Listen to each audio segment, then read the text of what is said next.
Feliz sábado a todos, prazer em vê-los. Hoje é um dia de festa para nós. Primeiro porque é sábado, e sábado para nós sempre é um dia de festa. Mas hoje em especial nós estamos participando de uma decisão especial que a Miriam tomou, e ela vai ser batizada daqui a pouco pelo pastor Daniel. Então isso nos deixa extremamente felizes, né? É o último tema que nós vamos tratar com vocês nessa semana à noite. E escolhas é um título muito resumido para uma mensagem tão importante que nós gostaríamos que você atentasse para ela. Aliás, a semana como um todo foi direcionada com esse objetivo, que você aguçasse a sua mente para que você tivesse consciência, em primeiro lugar, de quem você é. Filho de Deus. Criado por Deus, mas não como um ato isolado. Criado como um pai cria um filho que nós conhecemos. Você foi e é tratado como uma joia especial. Deus tem um carinho muito especial por você. No entanto, apesar de sermos os filhos de Deus, nós vivemos numa realidade muito distante daquela que deveríamos viver. E isso nos dificulta a compreensão de Deus, a compreensão de quem somos e onde estamos e vivemos. Consequentemente, exige-se que haja uma vigilância constante para que a gente possa honrar o nome de Deus e viver dignamente como filhos dele. No mínimo, Deus exige o máximo. Vou repetir para você entender o que eu falei. No mínimo, nas pequeninas coisas, Deus exige o máximo. Deus não aceita menos do que 100% de você.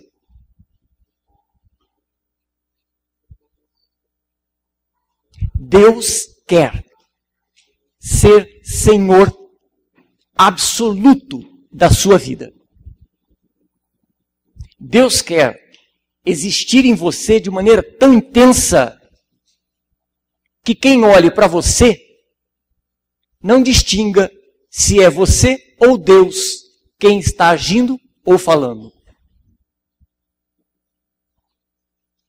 Dentro desse conceito, a gente quer avaliar a questão escolha. Como diz Paulo, não vivo mais eu, mas Cristo vive em mim.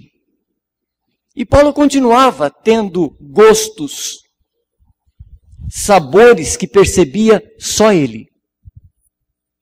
Definições intelectuais que só ele que tinha. Percepção que só ele notava. Paulo continuava sendo um indivíduo como eu e você. Mas ele tinha convicção. O Deus que habitava nele era quem decidia por ele. Era quem agia com ele. É quem vivia por ele. E Paulo permitia que isso acontecesse. A questão escolha é uma coisa extremamente íntima. E a gente não está falando de escolhas gigantescas, importantes, assim como casar-se ou não casar-se, com quem casar-se. Não, não é isso não. É de pequeninas coisas. Detalhes. Sabe aquele tipo de escolha que a gente faz que só a gente sabe que fez? É dessa escolha que a gente está falando. Mínimos detalhes. A escolha, na verdade, ela é definida por 2 P's, letras P's. Preferências ou princípios. Você escolhe alguma coisa e inconscientemente você está avaliando aquela escolha a partir dos princípios ou meramente de suas preferências. Biblicamente falando, a gente tem história dos dois lados. E hoje eu não consideraria o que vou falar com vocês como se fosse um sermão. Seria mais um bate-papo, se me permitem assim falar. Afinal de contas, isso aqui é uma semana de oração dos jovens. E os jovens falam assim um pouco menos comprometido com a formalidade, né? Quando nós escolhemos baseado em nossa preferência, nós estamos relegando a um segundo plano, no mínimo, a importância de qualquer outro que não seja eu mesmo. Eu vou citar 3 exemplos de indivíduos que são bíblicos, que traz lições para a gente. A primeira que eu queria citar para você é Sansão. Ele viu uma moça muito bonita aos olhos dele, só que não fazia parte do povo a que ele pertencia. E ele chega para o pai e diz, olha, essa moça aí é com quem eu quero me casar. Ela agrada aos meus olhos. E os pais, orientados que eram, perguntam para ele, escuta, mas entre os seus, entre os nossos, não há moças com quem você possa se casar? Sansão disse, simplesmente é essa com quem eu quero me casar. E a história foi incrível. Se você não conhece Juízes capítulo 13, mas isso principalmente, esse diálogo está no capítulo 14. E você vai ver ali como ele simplesmente, objetivamente diz para o pai, é isso que eu quero, eu não estou me incomodando com a sua opinião. Eu não estou discutindo com o senhor o que eu vou fazer. Vai lá e acerta com eles lá porque eu quero me casar com ela. Isso agrada aos meus olhos. Ele não estava nem um pouco preocupado com Deus, com os pais, com qualquer...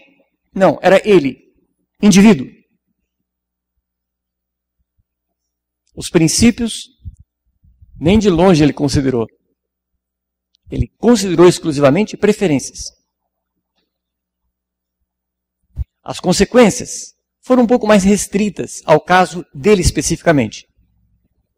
Teve uma outra escolha que eu citaria como exemplo, que é a de Eva.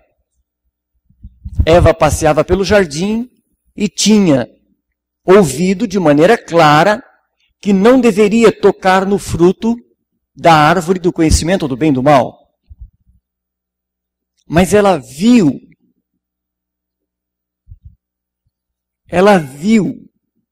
se agradou do que viu e desejou comer do fruto e comeu. Tendo comido, aparentemente não houve nenhuma reação imediata, nos enganaram. Levou para Adão e ele também comeu.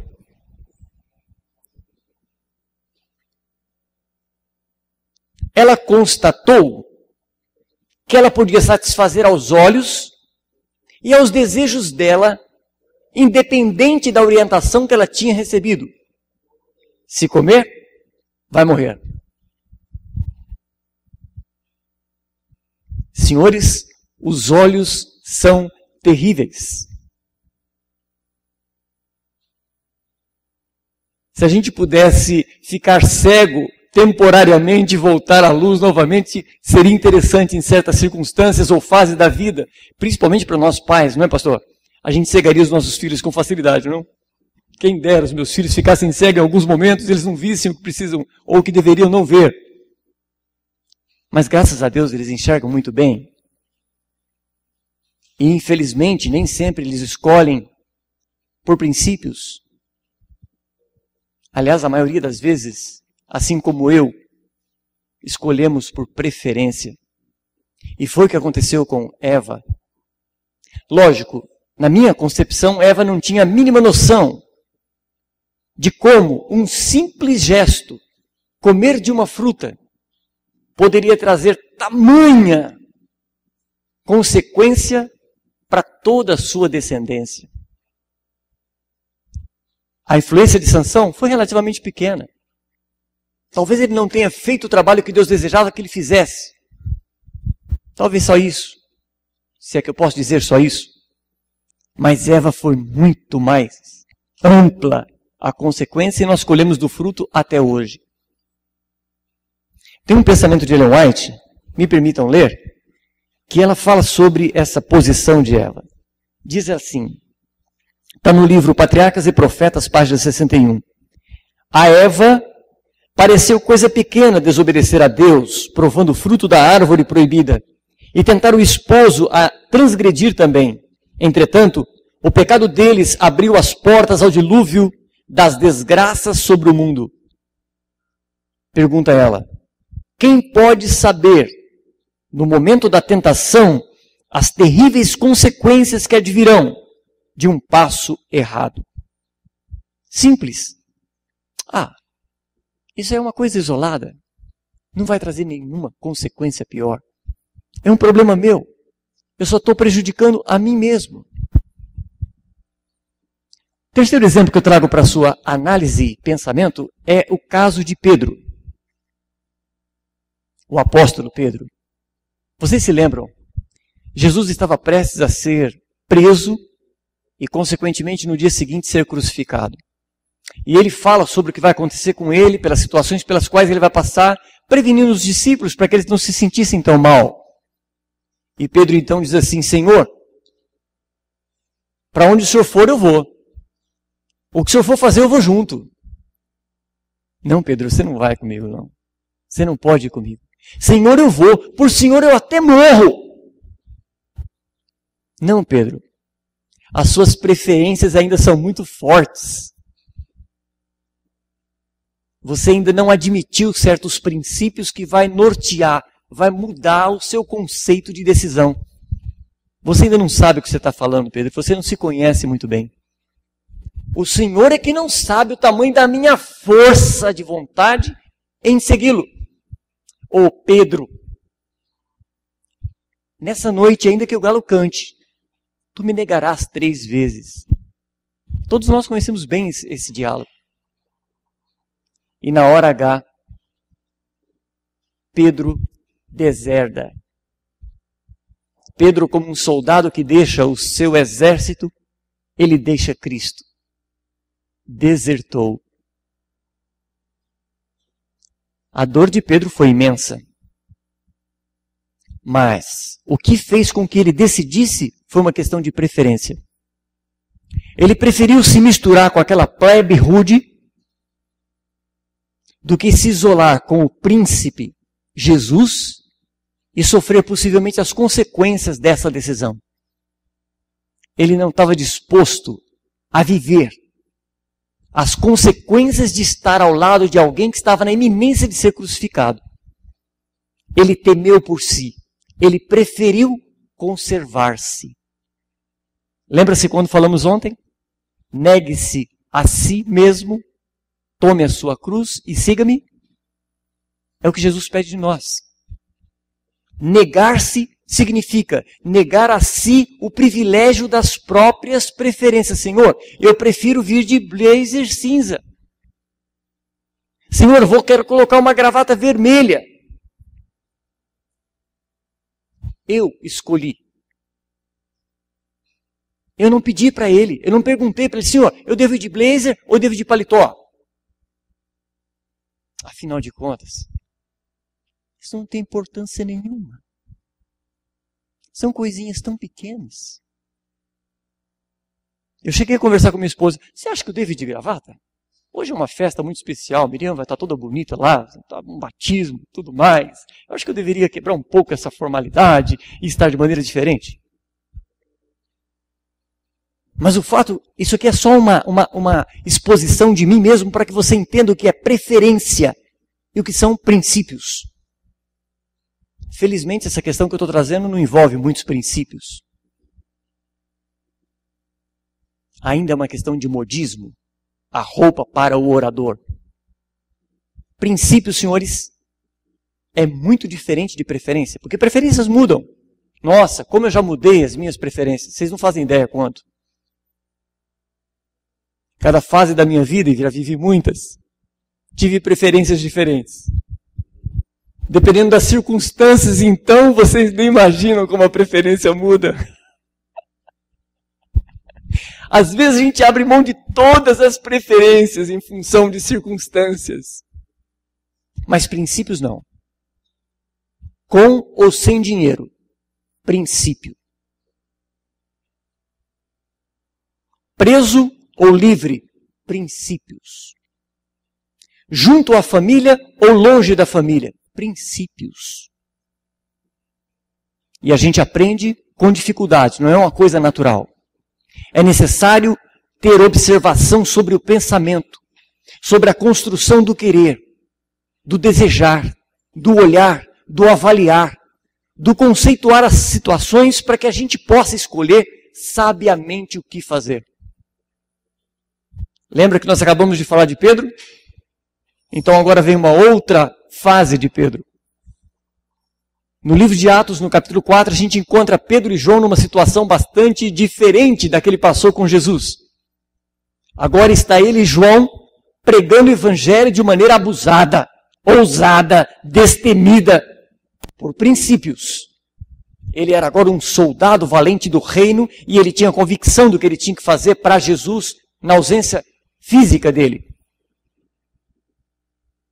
E os dois são presos e levados para um julgamento.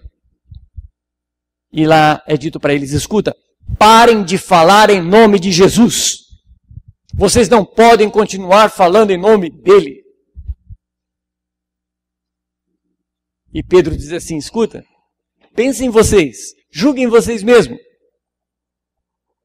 É mais importante obedecer a Deus ou aos homens? Mudou. Ele deixou de considerar as suas preferências. E ele agora passou a escolher por Deus, para Deus, com Deus. Escolher com Deus é muito diferente. E a gente vê agora um Pedro destemido.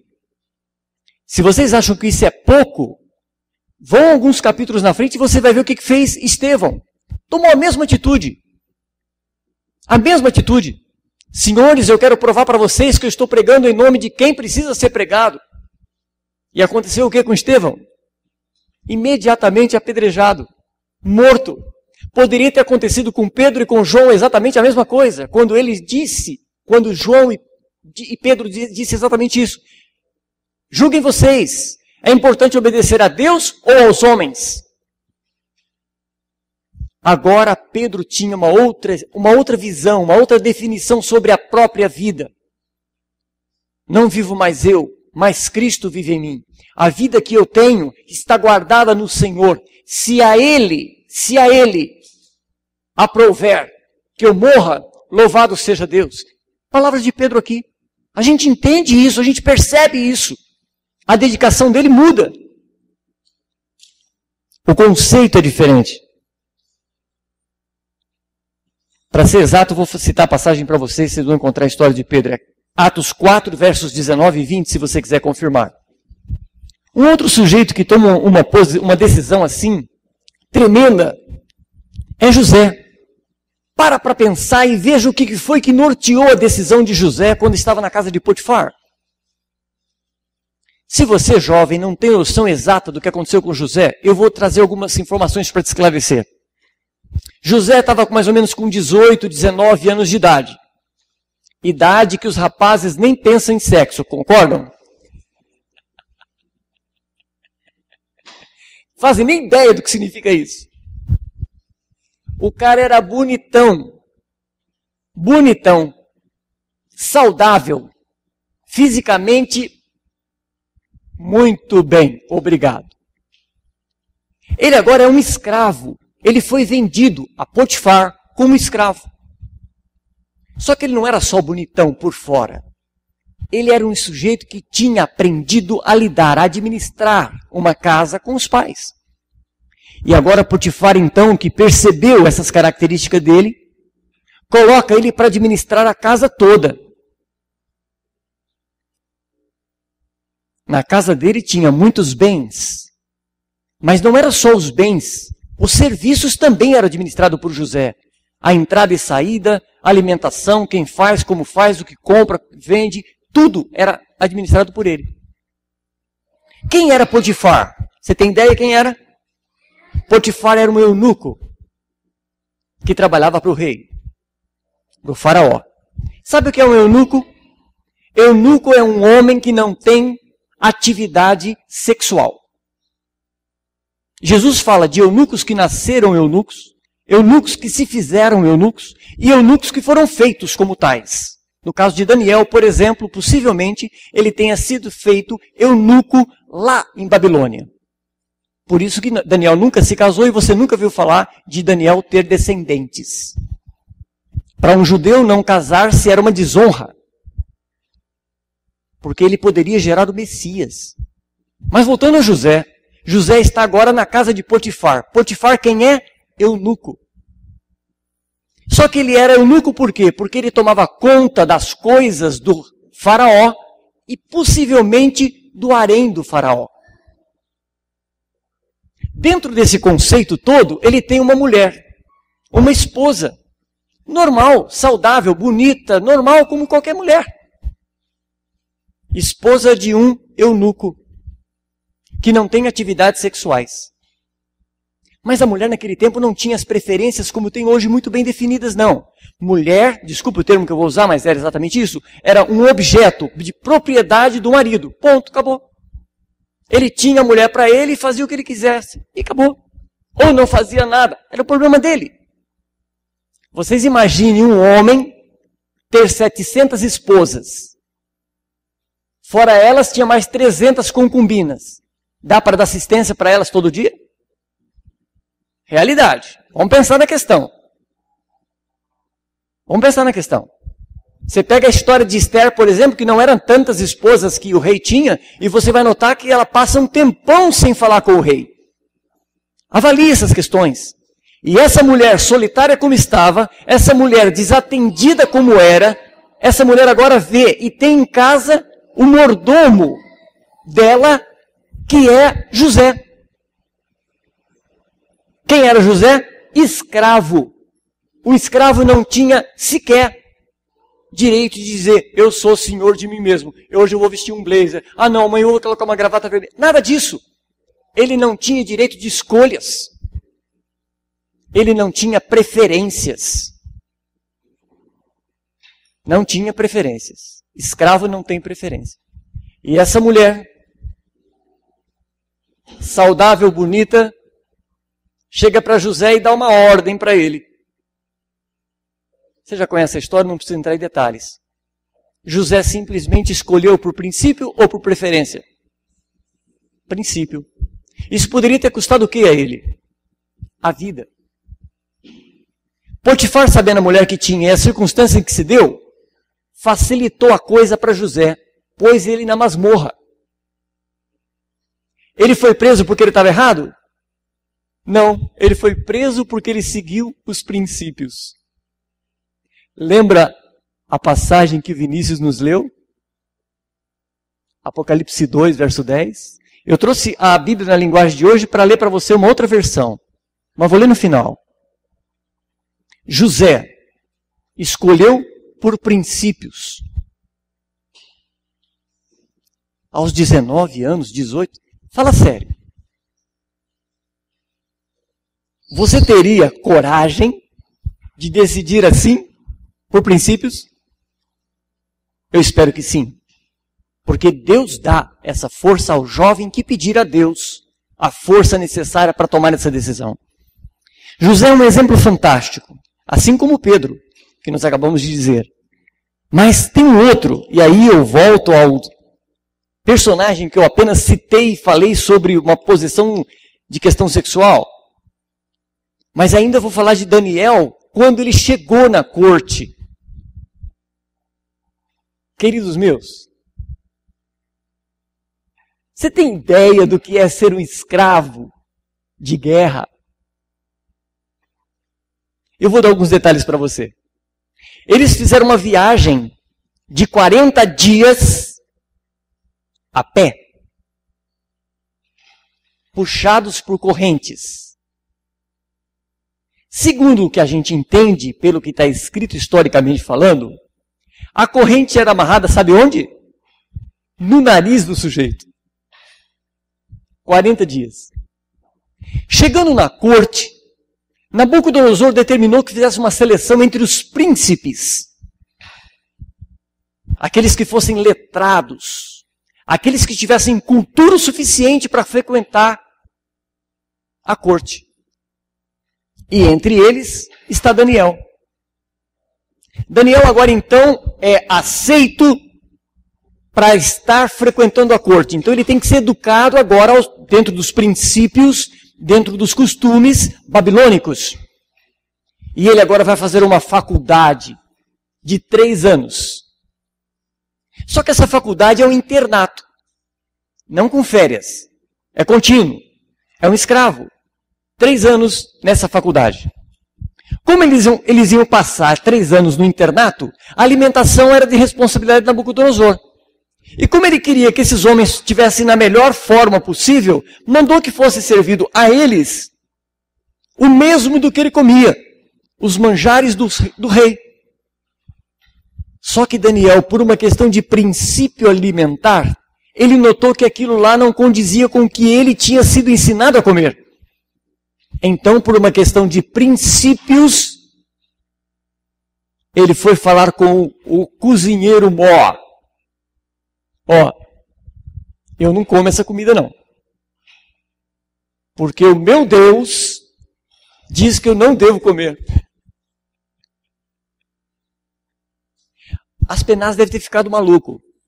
Esse sujeito está aqui como escravo. Ele foi derrotado numa guerra que o Deus dele não protegeu ele. E ele vem querer defender esse Deus dele aqui na minha cozinha. Está maluco? Faz o seguinte, dá um teste para a gente. 10 dias. Você serve a comida normal para todos os meus colegas de faculdade. Mas para mim e para os meus 3 companheiros, você nos dá apenas vegetais e água para comer. Mais nada. Se em 10 dias nós não estivermos melhor ou bem, aí você suspende e põe a gente para comer aquilo mesmo. Mas é um teste só. Eu não sei se você já prestou atenção no texto. Passados 10 dias, eles estavam em condição física melhor do que os demais daquela faculdade. Agora vem o pior para os colegas. Eu não sei se eles gostavam de legumes. Mas o cozinheiro falou, ó, a partir de agora todo mundo vai comer igual o Daniel. 3 anos. E deixaram de comer os manjares do rei. Princípios. Princípios. Deuteronômio. Agora é Bíblia. Deuteronômio. Capítulo 30, verso 19. Eu queria que você agora, por favor, se concentrasse o máximo que pudesse. Porque não são palavras minhas, não são argumentos meus, não é uma historinha que eu estou te contando. Você vai ouvir Deus falando com você. 30, verso 19.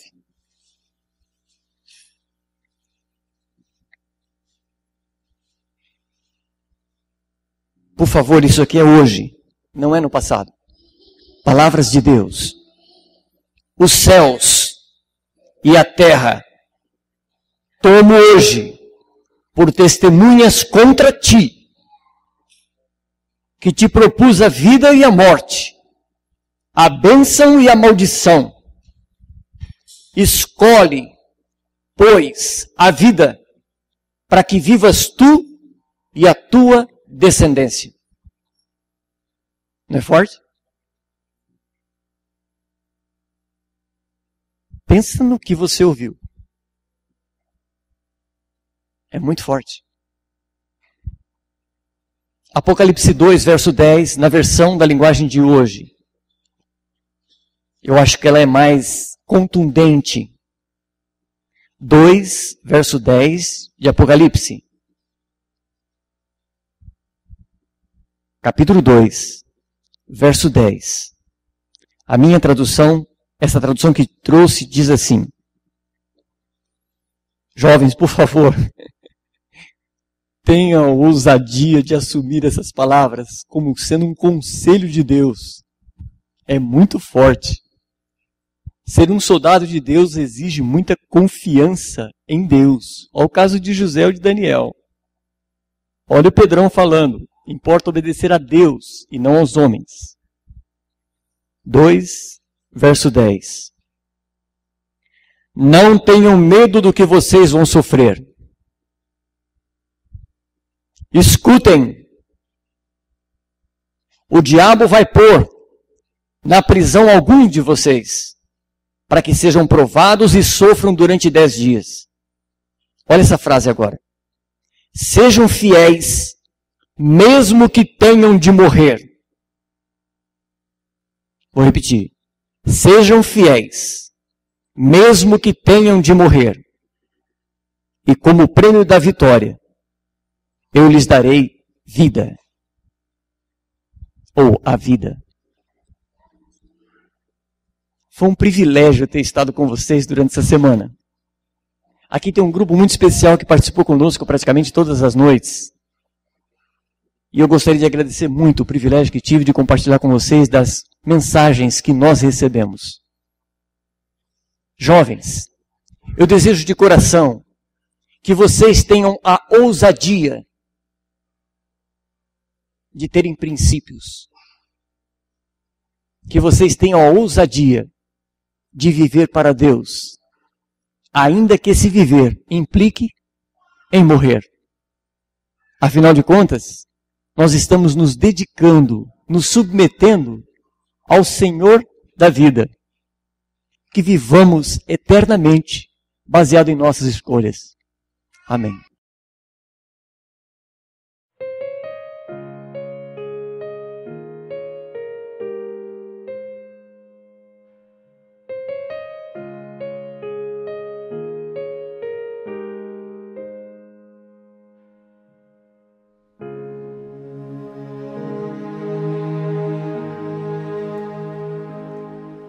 Estar aqui nessa noite com a Miriam